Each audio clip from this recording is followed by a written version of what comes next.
Hello veterans, मैं इस video को बहुत धीरे धीरे आराम से बोल बोल कर बनाऊंगा, क्योंकि इसमें फैक्ट्स ही ऐसे हैं और हमारे बड़े काम का वीडियो है ये। मैं इसमें एक बात बताना चाहता हूँ कि जनरली हमारे पास शिकायतें आ रही हैं कि जो ऑनरेरी लेफ्टिनेंट हैं और ऑनरेरी कैप्टन्स हैं उनकी पेंशन जो 2016 यानी 1 जनवरी 2016 के बाद आए हैं और 1 जनवरी 2016 से पहले जो आए हैं उनकी पेंशन में कम से कम 4,000 साढ़े 4,000 रुपये का फ़र्क है। अब ये फ़र्क कैसे आया समझ में नहीं आया, लेकिन इसको समझने के लिए हमें एक थोड़ा सा 6वें वेतन आयोग की हिस्ट्री को समझना पड़ेगा। 6वां वेतन आयोग 1 जनवरी 2006 को लागू हुआ था, लेकिन इसकी जो रिपोर्ट आई थी और अनुमोदन हुआ था वो 2008 में हुआ था। 29/8/2008 को भारत सरकार ने इसको स्वीकृति दी थी और स्वीकृति देने के बाद ये लागू हो गया था। इस 6 CPC में जो 2006 के पहले के जो पेंशनर्स थे उनकी पेंशन के लिए 6वें वेतन आयोग में कुछ शर्तें रखी थी। पहली शर्त तो ये थी कि उनकी जो पेंशन है जो पहले से चली आ रही है उसको 2.26 से मल्टीप्लाई कर दिया जाए। दूसरी शर्त ये थी कि लास्ट पे का LPD का 50% पेंशन हो और कुछ उसमें वेटेज वगैरह दिया गया था। इन दोनों शर्तों के साथ एक तीसरी शर्त ये थी कि इस प्रकार जब आप पेंशन एडजस्ट करें तो उनकी वो पेंशन किसी भी हालत में मिनिमम फिटमेंट टेबल्स के 50% से कम नहीं होंगी। मिनिमम फिटमेंट टेबल्स ये 6 CPC ने तैयार की थी और वो किसी भी हालत में बदली नहीं जा सकती थी। इन मिनिमम फिटमेंट टेबल्स को 5वें वेतन आयोग की जो बेस था, जो जहाँ से उनकी पे स्केल शुरू होता था उसको 1.86 या 1.9 से मल्टीप्लाई किया गया, उसमें ग्रेड पे जोड़ा गया और उसमें MSP को जोड़ा गया और यदि किसी की एक्स पे उसको जोड़ा गया और मिनिमम फिटमेंट टेबल्स को बनाया गया। यहाँ मैं बताना चाहूँगा शायद ये minimum fitment tables, notional maximums, modified parity, इन वर्ड्स ने हमको इतना कंफ्यूज कर रखा है कि पता ही नहीं चलता कि किसका क्या अर्थ होता है। सीधे अर्थों में मिनिमम फिटमेंट टेबल्स का मतलब होता है कि जो 1 जनवरी 2006 को जो सिपाही भर्ती होगा उसकी पहले महीने की जो तनख्वाह होगी उस मिनिमम फिटमेंट से कम नहीं होगी। ये मिनिमम फिटमेंट टेबल का मतलब था। और जो नोशनल मैक्सिमम था उसके जस्ट अपोजिट था, जो हाईएस्ट जो अपर एंड था उसके 5वें वेतन आयोग का, वो उससे बनाई गई थी। और वो सर्विस करते करते वहाँ जब कोई पहुँचता था तो तभी पहुँच पाता था, लेकिन वो एक दूसरा मामला था। हम यहाँ मिनिमम फिटमेंट टेबल्स की बात करते हैं। इस सुझाव को, इस रिकमेंडेशन को, 6वें वेतन आयोग की रिकमेंडेशन को भारत सरकार ने माना 29/8/2008 को। लेकिन कुछ दिन के बाद यानी 2-3 दिन के बाद ही इनको पता चला कि मिनिमम फिटमेंट टेबल्स यदि लागू की जाती हैं और उसका मिनिमम पेंशन का 50% दिया जाता है मिनिमम फिटमेंट का, तो उससे सरकार पर बहुत बड़ा खर्चा पड़ेगा। ये पहले तो करके किसी खास मकसद से बाद में इनको पता चला, मैं बताऊंगा कि इसका रीजन क्या बना था। जब इन्होंने देखा कि 15-16 साल के जो कर्मचारी हैं, खास करके एयरफोर्स से, नेवी से, आर्मी से जो रिटायर्ड हैं, उनको यदि मिनिमम फिटमेंट टेबल के हिसाब से पेंशन दी जाएगी और जो मल्टीप्लिकेशन फैक्टर से पेंशन दी जाएगी उसमें कम से कम 80-90% का फर्क होगा, यानी ज़्यादा होगी। मैं बताता हूँ आपको कि जब एक नायब सूबेदार एक्स रुपये जब मल्टीप्लिकेशन फैक्टर 2.6 से एडजस्ट की गई तो 5,260 रुपये बनती थी, लेकिन मिनिमम फैक्टर से वो 9,170 रुपये बनती थी। जब ये बात सरकार के समझ में आई, क्योंकि प्रपोजल कैबिनेट ने अनुमोदन कर दिया था, इसको मान चुके थे और ये वापस नहीं हो सकता था। अब क्या किया जाए, इस परेशानी से कैसे निपटा जाए? तो इस परेशानी से निपटने के लिए 3 अक्टूबर 2008 और 13 अक्टूबर या 14 अक्टूबर 2008 को सेक्रेटरी लेवल के ऑफिसर्स ने, आईएएस ने 2 पत्र निकाले और ये मिनिमम फिटमेंट टेबल जिस पर किसी प्रकार का ईयर्स का चक्कर नहीं था, ये सर्विस कम से कम ये तो पेंशन होनी ही थी, मिनिमम पेंशन थी ये, इसको भी उन्होंने 33 साल का कर दिया और 33 साल करके पेमेंट करना शुरू कर दिया। जो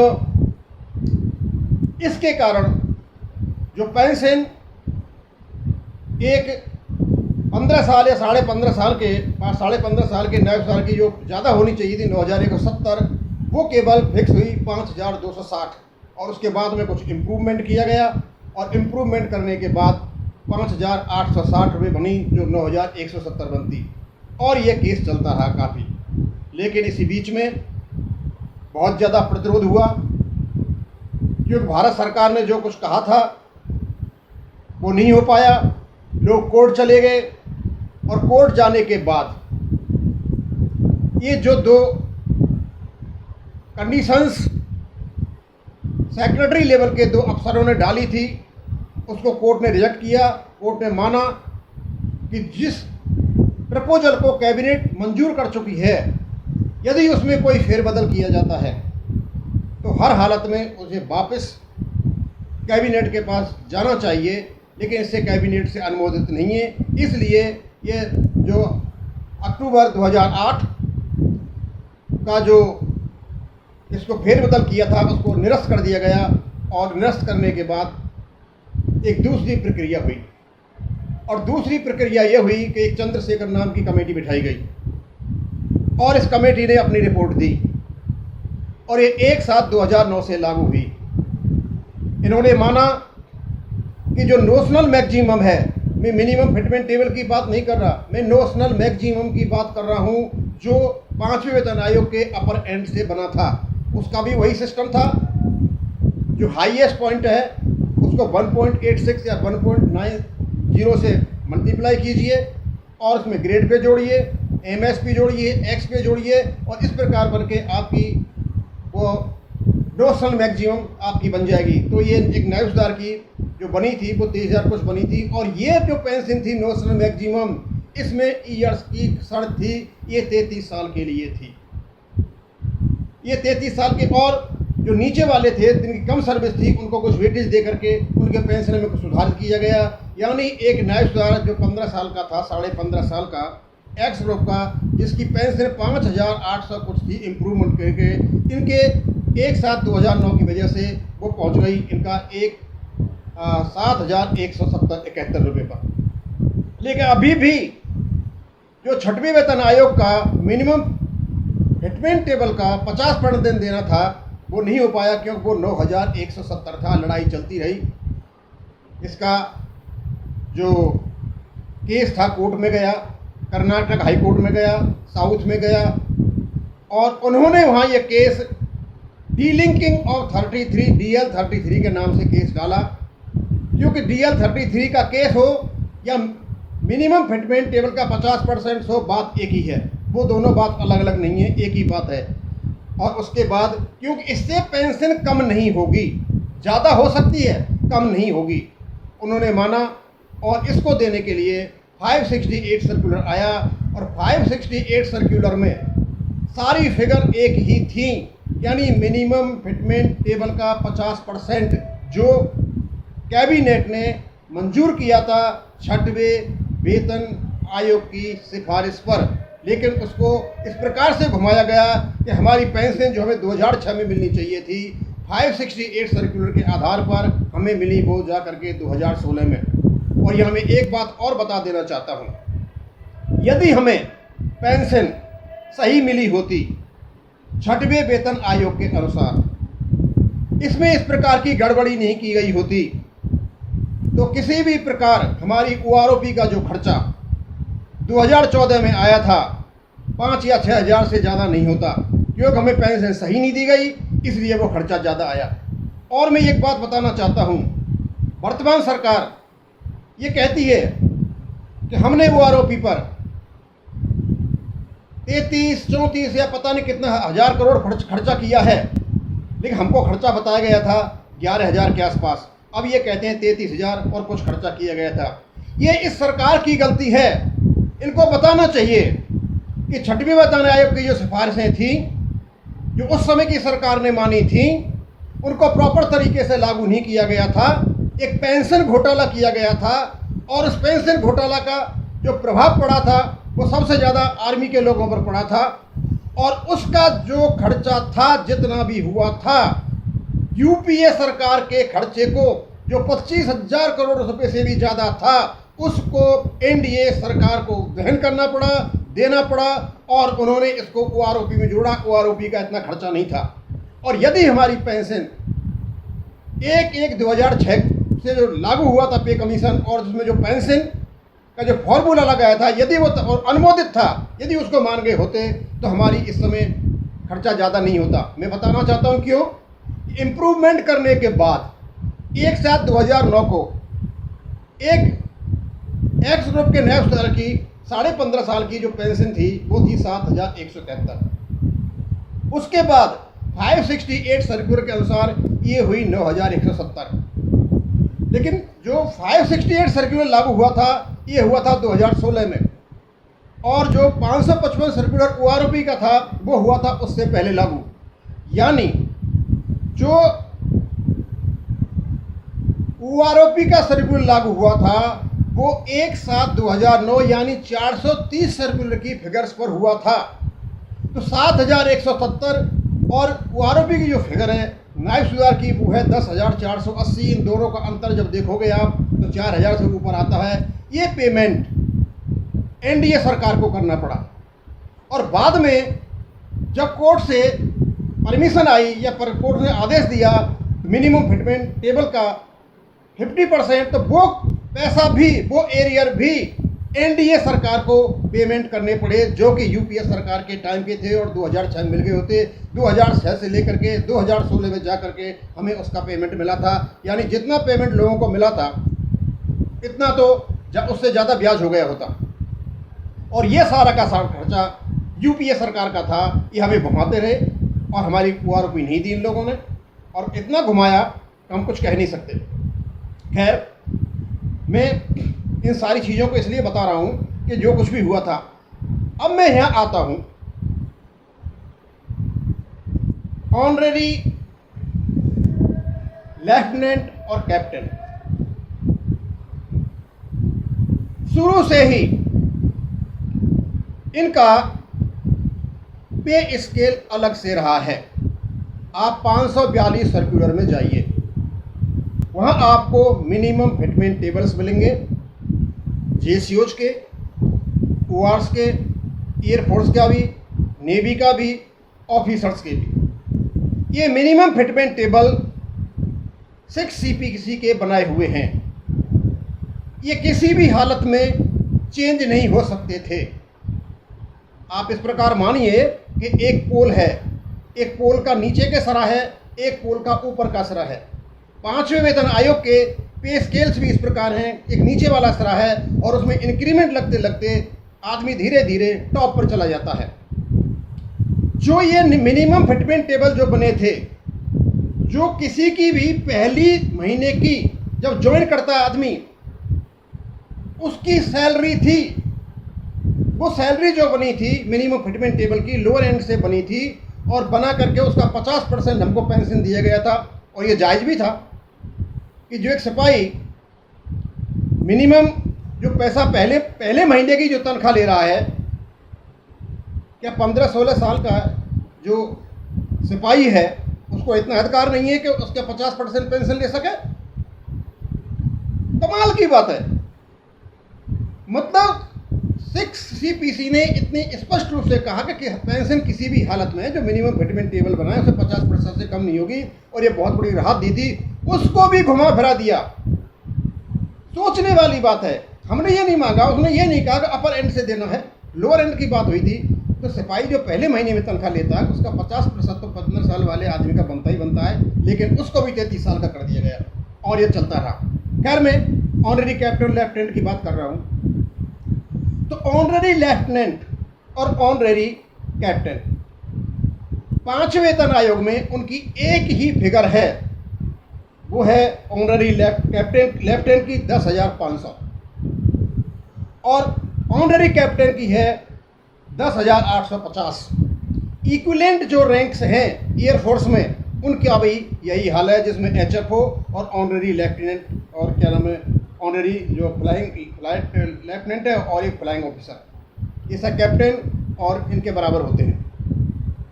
इनका जो मिनिमम फिटमेंट टेबल 6CPC में बनाया, लेफ्टिनेंट का था 30,930 और कैप्टन का था 32,290। ये एयरफोर्स में था मिनिमम फिटमेंट टेबल, और इसका 50% उनको 568 सर्कुलर में दिया भी। और किसी भी हालत में, क्योंकि ये 5वें वेतन आयोग की शर्त है, किसी भी हालत में भी आगे चल के भी किसी भी ऑनरेरी लेफ्टिनेंट और ऑनरेरी कैप्टन को इससे कम पेंशन नहीं हो सकती है। OROP की बात नहीं कर रहा हूँ, वहाँ कुछ छूट दे रखी है, वहाँ कुछ है, मैं OROP से नहीं कर रहा हूँ किसी भी हालत में। लेकिन आज पता चला है कि ऑनरेरी लेफ्टिनेंट और ऑनरेरी कैप्टन की जो पेंशन है वो 35,000, 36,000, 37,000, 36, 37, 38 कुछ ऐसे बता रहे हैं, इतना है, जबकि उनकी 41 और 42 के आसपास होनी चाहिए। इतना नहीं है, 40 होनी चाहिए, उससे ऊपर होनी चाहिए, उससे नीचे नहीं होनी चाहिए। अब ये सवाल उठता है, एक बहुत बड़ी थोड़ी एक रोचक कहानी सुनाता हूं मैं आपको। कमाल की कहानी थी। जब ये सारी बातें हो रही थी, मिनिमम फिटमेंट टेबल का 50% नहीं दिया गया, तो हम DSW में मैं और मेरी यूनियन AFVI के चेयरमैन और जनरल सेक्रेटरी DSW में मिलने के लिए गए, अनुमति लेके गए, और वहाँ मैडम दमयंती बैठी थी, उनसे हमारी मुलाकात हुई। हमने उनको सारी बातें बताई कि मैडम 50% मिनिमम फिटमेंट टेबल का 50% पेंशन है। उन्होंने बताया भाई ऐसा तो नहीं है, अभी जब आदेश आएंगे तब देंगे। हम वहीं बैठे हुए थे, हम संतुष्ट नहीं हुए। जब संतुष्ट नहीं हुए तो मैडम दमयंती ने CGDA से एक अधिकारी को बुलाया। उनका उपनाम कोई मालवीय करके था, पूरा नाम मैं नहीं जानता। जब हमारा उनसे डिस्कशन हुआ, जब उन्हें सर्कुलर दिखाए, तो उन्होंने माना कि हाँ इसमें ऐसा लिखा है, लेकिन अभी इसके कोई आदेश नहीं आया। उस समय कोर्ट में केस चला हुआ था। मैंने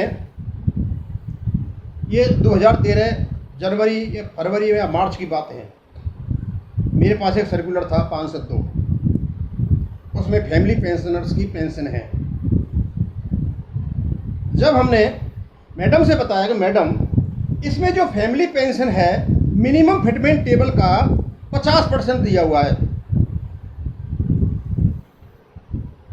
मैंने कहा यदि मैं मरता हूं तो मेरी फैमिली को, विडो को 9,170 रुपये पेंशन मिलती है, लेकिन मैं आज यहाँ जिंदा बैठा हुआ हूं, मुझे 7,170 पेंशन मिलती है। आपका सर्कुलर कहता है, इसमें कंडीशंस लिखी हुई हैं कि जो फैमिली पेंशन होगी वो पेंशनर्स की enhance rate of family pension, pensioners की पेंशन का 100% होगी, और जो ऑर्डिनरी पेंशन होगी वो पेंशन का 60% होगी। मैडम मेरी तो 7,170 ही है और इसमें 9,170 दे रखी है। और मैंने मैडम ये बताइए, वर्ल्ड में किसी भी जगह कोई ऐसा क्षेत्र बता दो, कोई देश बता दो, इस क्या हिंदुस्तान में बता दो कि पेंशनर से ज़्यादा क्या कोई फैमिली पेंशन ज़्यादा हो सकती है? इवन एनहांस रेट बराबर हो सकती है, ज़्यादा नहीं हो सकती है। मेरी पेंशन में और एक विडो की पेंशन में कम से कम 2,000 रुपये का फर्क है। वो नहीं समझा पाई, वो समझ गई कोई और। बताऊंगा इसके बारे में क्या। और इसी चीज़ को लेकर जो ये पेंशन बढ़ाई गई थी, एक कमेटी बिठा करके ये कहा गया था यूपीए सरकार के टाइम पर कि श्रीमती सोनिया गांधी ने स्पेशल इंटरेस्ट लेकर पेंशनर्स की फैमिली की पेंशन बढ़ाई हुई है और इसका बहुत ज़्यादा प्रचार हुआ था। हमने भी सुना था, हमने भी देखा था। असलियत ये थी कि जो मिनिमम फिटमेंट टेबल का 50% जो पेंशन सैंक्शन किया था यूपीए सरकार ने, उसे पेंशनर्स को नहीं दिया और फैमिली को दे दिया और उसका इन्होंने पॉलिटिकल श्रेय लिया और काफ़ी उसका प्रचारित किया और उसके बाद ये ऐसा ही पड़ा रहा। उनको 2013 में मिली और उसके बाद यही मिनिमम फिटमेंट टेबल का 50% हमें 2016 में 568 सर्कुलर से मिला। अब मैं एक बड़ा इंटरेस्टिंग पॉइंट बताता हूँ। मैंने आपको बताया कि जो ऑनरी लेफ्टिनेंट और ऑनरी कैप्टन, उनकी मिनिमम फिटमेंट टेबल मैंने बताया।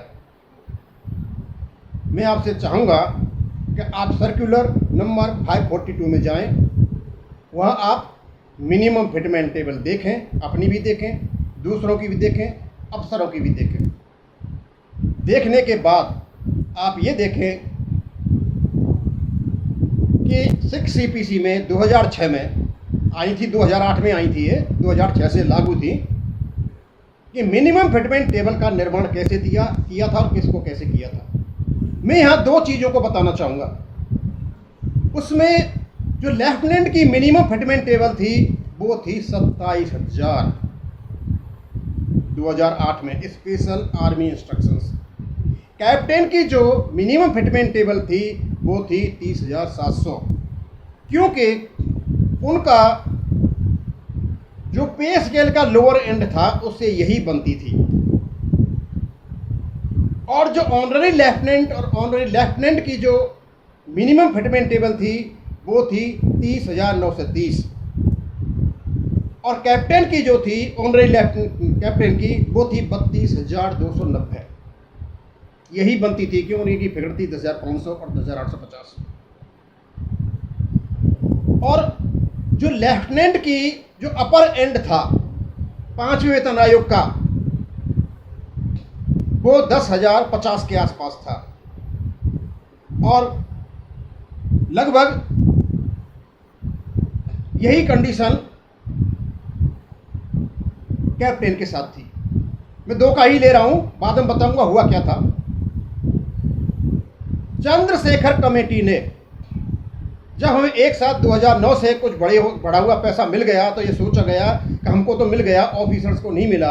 एक रास्ता निकाला, क्योंकि और तो कोई रास्ता था नहीं, क्योंकि नोशनल मैक्सिमम से हमको मिल नहीं पा रहा था। नोशनल मैक्सिमम से हमको मिल गया था, वेटेज दे के मिल दिया, उनको वेटेज नहीं मिल रहा था, हमको दे दिया वेटेज मिला करके, हमको मिल गई। अब रास्ता ढूंढा कि कैसे ऑफिसर्स को फायदा पहुंचाया जाए। एक बड़ी अजीब गरीब बात सामने आई। जो मालवीय साहब जो बैठे थे DSW के दफ्तर में, उनसे पूछा, सर एक बात बताइए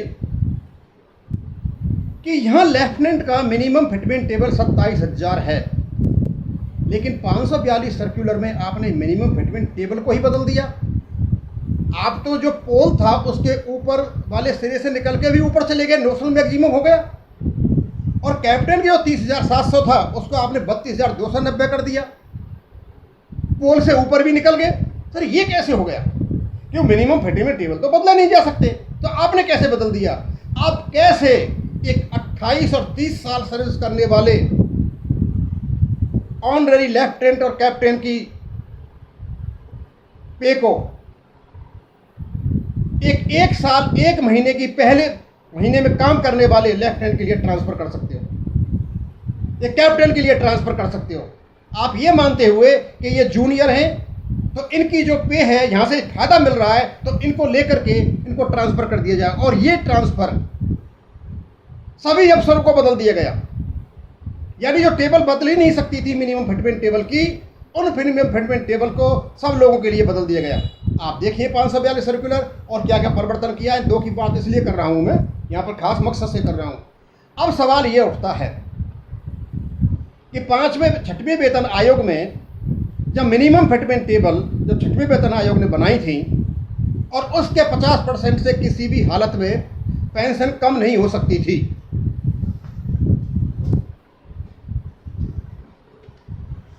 किसी भी हालत में कम नहीं हो सकती थी, यानी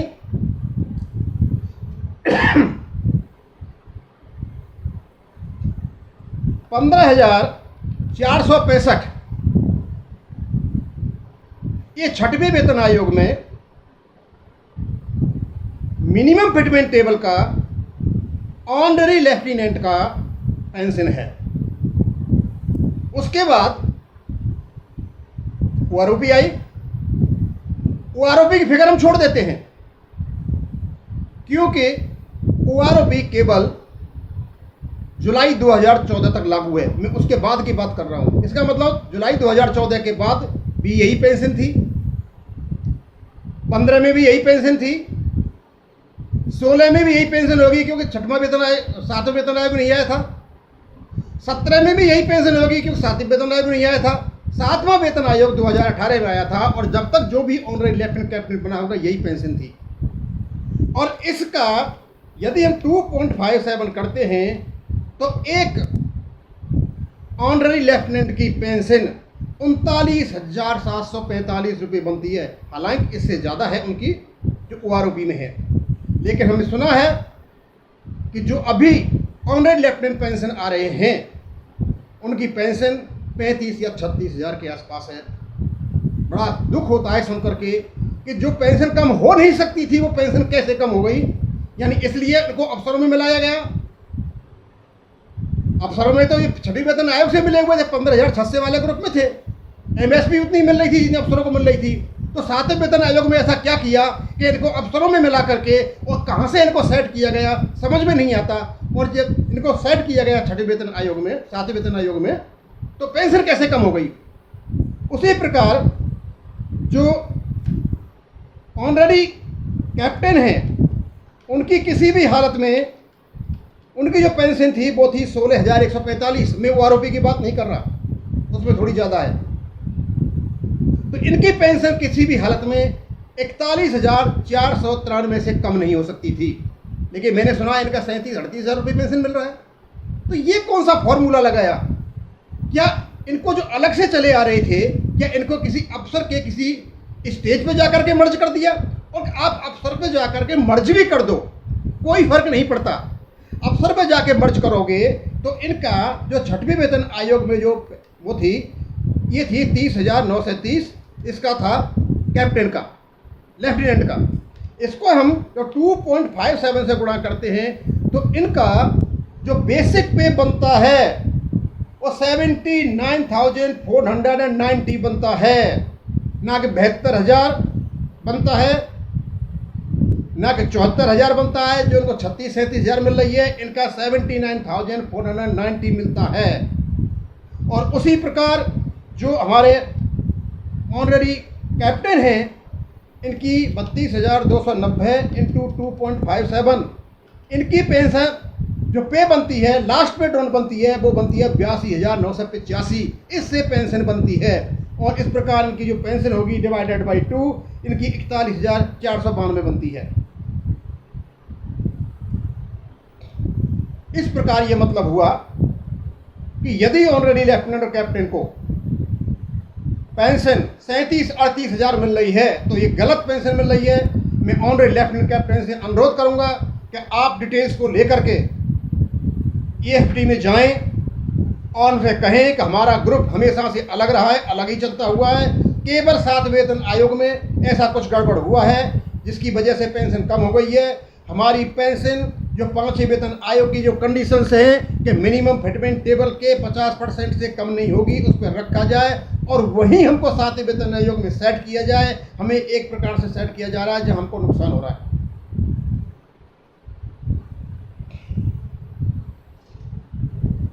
अब मैं ये बताना चाहूंगा, दूसरा तरीका भी है। जब रेगुलर लेफ्टिनेंट और कैप्टन को और दूसरे अफसरों को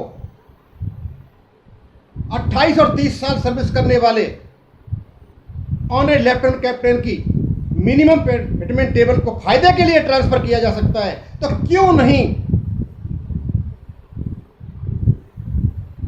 रेगुलर लेफ्टिनेंट और कैप्टन की पे को रेगुलरली 28-30 साल तक काउंट किया जाए इंक्रीमेंट लगा के, और ये कहां पहुंचते हैं उसका 50% इनको पेंशन दिया जाए। ये बहुत जायज़ पॉइंट है। कोर्ट में लेकर के जाएं और कोर्ट में हर हालत में आप जीतोगे, कोई इसे रोक नहीं सकता। अब अंत में थोड़ा सा मैं यह बताना चाहूँगा, वीडियो बहुत लंबा हो रहा है, शायद मैं कल कहूँगा। मैं ये कहना चाह रहा था कि जो असली वाली OROP, नोशनल मैक्सिमम, ये जितनी भी बातें जंतर मंतर पर कही जाती हैं, इनको खुद ही पता नहीं है कि असली वाली OROP क्या है। इनको पता ही नहीं है कि नोशनल मैक्सिमम का अर्थ क्या है। ये 6वें वेतन आयोग के नोशनल मैक्सिमम की बात कर रहे हैं, या 7वें आयोग के जो कंकॉर्डेंस टेबल का नोशनल में उसकी बातें कर रहे हैं, वो हम समझ नहीं पा रहे। वीडियो मेरा बहुत बड़ा हो गया है और मैंने सर्कुलर्स का उदाहरण भी दिया है, और ख़ास करके मैंने इसको ऑनरेरी लेफ्टिनेंट और कैप्टन के लिए बनाया है। आप अपनी लड़ाई लड़ें कि आपकी लड़ाई कोई लड़ने वाला है, और आप लड़ाई लड़ोगे तो जीतोगे और आपकी पेंशन सही हो पाएगी। अदरवाइज ये आपके लिए OROP में भी नुकसान होने वाला है। थैंक यू, धन्यवाद।